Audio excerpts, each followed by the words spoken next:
sing and dance with you? Come on, Godavari, where is your drama? Let me give you a taste of a Telugu Natakam. Let's peep into a young man's misadventures to find some good food in the city of Hyderabad. ఈ జన్మమే రుచి చూడడానికి దొరికెరా ఆహా ఆహా. ఇంటి భోజనం. మొదటి రోజు. వీడి పేరు శ్రీనివాస్. పుట్టింది పెరిగింది రాజమహేంద్రవరం. ఉద్యోగరీత్యా భాగ్యనగరం వచ్చాడు. వీడికి ఒకటే బాధ, ఇక్కడికి వచ్చినప్పటి నుండి ఏ పూట మంచి భోజనం చేయలేదు. ఏమండి ఏమండి ఎవరండి లోపల? వంటల వాసన చూస్తుంటే ఆకలి డబల్ అవుతోంది. తొందరగా వడ్డించండి.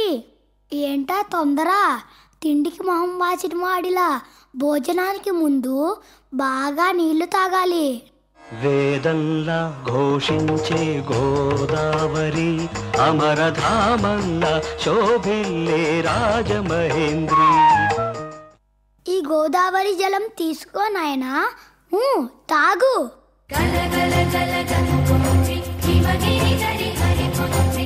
ఈ గంగా జలం స్వీకరించు నాయనా. గోదావరి జలం గంగా జలం తాగితే కడుపు నిండిపోతుంది కదండి.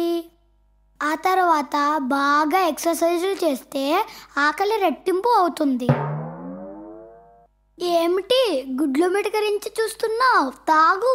తాగకపోయావో జాగ్రత్త. దీన్నే వాటర్ థెరపీ అంటారు. ఏది సరదాగా 50 గుంజీలు తీ. ఏంటి 50 గుంజీలు తీయాలా? అప్పుడు ఆకలి వేయడం కాదు, నొప్పులతో కేకలేస్తాను. యువకుడివి అయ్యుండి అలా అనటానికి సిగ్గులేదు? తీ.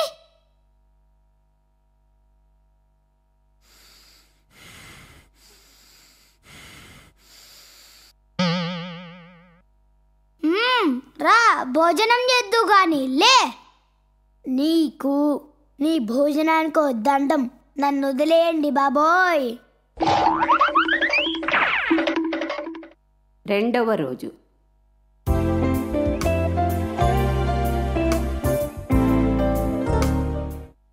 ప్రకృతి భోజనమా? ఇదేదో కొత్త కాన్సెప్ట్ లాగుందే. కూర్చో నాయనా. తొందరగా వడ్డించండి. కడుపు నిండా మంచి తిండి తిని చాలా కాలమైంది. రాజు, లోపల బుట్టలో ఉన్నవి తీసుకురా. సరే అయ్యగారు, ఇప్పుడే తెస్తున్నాను. అయ్యగారు, నాకు అర్థం కాక అడుగుతున్నాను, ఇవి ఎలా తింటారండి?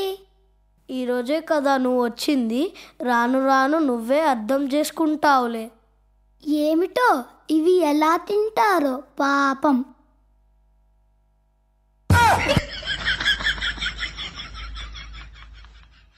శుభ్రంగా కడుపు నిండా తిను నాయనా. వండకుండా ఎలా తింటాను? నువ్వు పొరపాటు పడుతున్నావు. ఆహారం వేడి చేస్తే అందులో ఉండే పోషకాలు 0 అవుతాయి. అలాగని పచ్చివి తింటే వీటి మీద ఉన్న ఫర్టిలైజర్స్కి నేను పోతాను. చూడు నాయన, మసాలాలు ఆయిల్ ఫుడ్స్ తింటే సైడ్ ఎఫెక్ట్స్ వస్తాయి. ఇవి తింటే డైరెక్ట్ ఎఫెక్ట్ వస్తుంది. మొదట్లో ఏదైనా కాస్తంత కష్టంగానే ఉంటుంది, అలవాటైతే ఇష్టంగా ఉంటుంది. ఫైనల్గా మీరేమంటారు? ఇవి మీ ఆరోగ్యానికి మంచిది. ఇలా తాజాగా తింటే ఆయుష్ పెరుగుతుంది. ముందు ఆ పచ్చిమిరపకాయతో భోజనం కానివ్వు. అప్పుడు ఆకలి మంటతో పాటు కడుపు మంట కూడా మొదలయ్యి అల్సర్తో హాస్పిటల్లో జాయిన్ అవుతా. నీకు నీ ప్రకృతి భోజనానికి ఓ దండం. మీకు పుణ్యం ఉంటుంది. నన్ను వదిలేయండి బాబోయ్.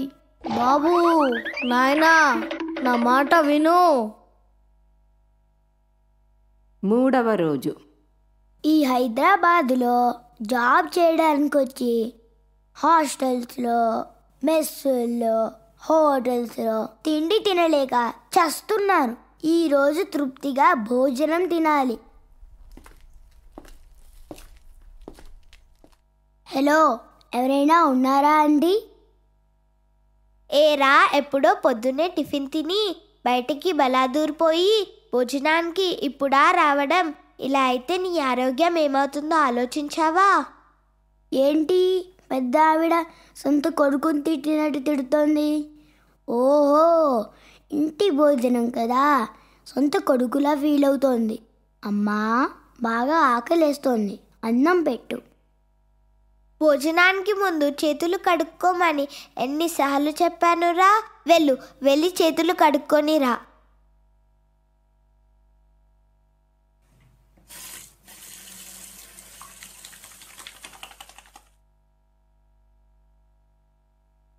ఏరా పెద్దోడా, ఎలా ఉన్నావు? ఏ రానా పెద్దోడా? ఎవరండి మీరు? కన్న తండ్రిని పట్టుకొని ఎవరు మీరు అంటావా? కళ్ళు పోతాయిరా. అంటాడే, వాడు ఏమన్నా అంటాడు. సంపాదిస్తున్నానని పొగరు వాడికి. సారీ నాన్న. సారీ చెప్తే సరిపోదు, నాకు 10,000 కావాలి. ఏంటి 10,000?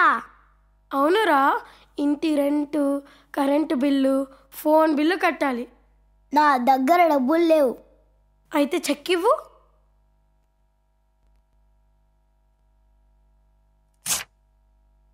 అంతేరా, నాన్న ఎంత అడిగితే అంత ఇస్తావు.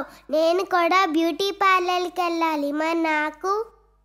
అన్నయ్య, నేను కూడా పిక్నిక్కి వెళ్ళాలి, మరి నాకు? ఒరే పెద్దోడా, అదే చేత్తో నాకు కూడా ఖర్చులకి కాస్త ఇచ్చావంటే. ఇదిగో మీ అందరికీ కలిపి చెక్కు రాసిస్తున్నాను, తీసుకోండి. సర్లే, ఇంక భోజనం చెయ్యి. చెక్కులు రాసి రాసి అలిసిపోయావు.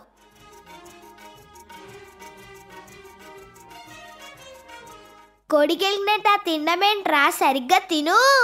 వివాహ భోజనంబు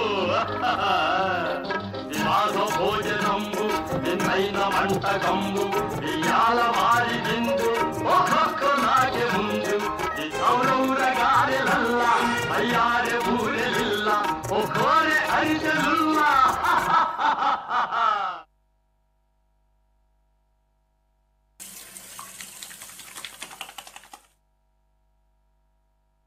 Full meal 200 rupees, extra curd 50 rupees, అరిసెలు 20 rupees, టోటల్ 270 rupees. ఇదిగో 300 రూపాయలు తీసుకొని 30 రూపాయలు టిప్ ఉంచుకో.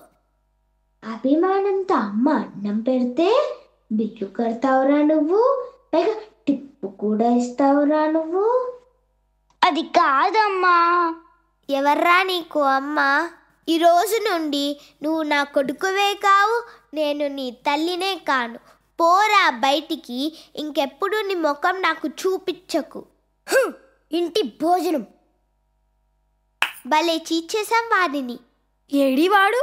కడుపు నిండా మెక్కి వెళ్ళిపోయాడు. ఆ చెక్కులు డ్రా చేసేసారా? డబ్బులు ఎక్కడా? ఏంటి డ్రా చేసేది? ఇప్పుడు అకౌంట్లో 10 రూపాయలే ఉన్నాయి.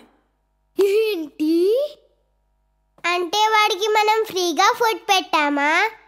మరి అంతే కదా. అయ్యో ఎసిలో డబ్బులు పోయనే, అయ్యో ఎబులు ఖాళీ ఆయనే. చెడపకురా చెడేవు అన్నారు మన పెద్దలు. నువ్వొకడిని మోసం చేయాలి అనుకుంటే ఆ దేవుడే నిన్ను శిక్షిస్తాడు.